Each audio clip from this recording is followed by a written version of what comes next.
बेलपत सजा कर।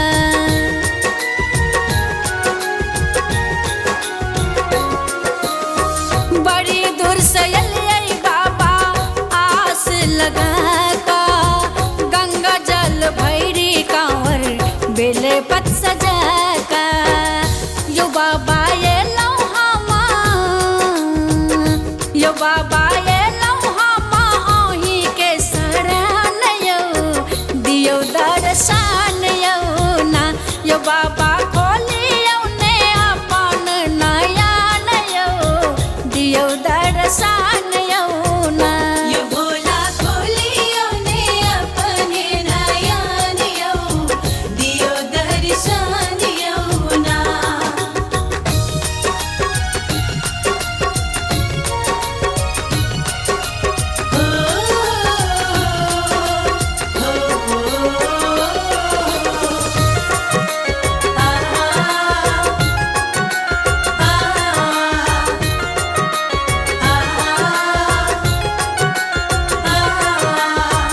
जग ठुकरायल बाबा घर ने दुआरियो, विपत्ति के मारल बाबा भेले छी लाचारियो।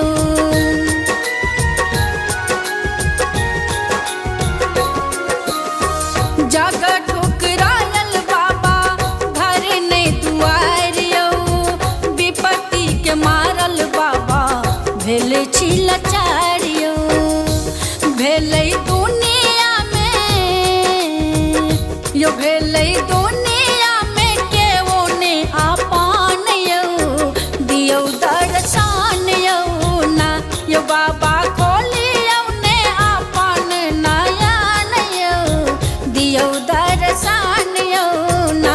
यो भोला खोलियो ने अपने नयन यो, दियो दर्शन यो ना।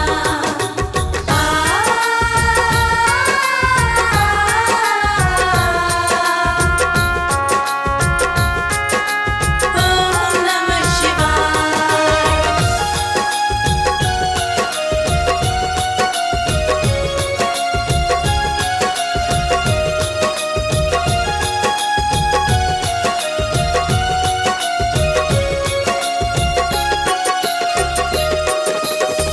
महिमा अहाँ के बाबा के ने जनैया, कौरा संग कार्तिक गणे पति जी खेलैया।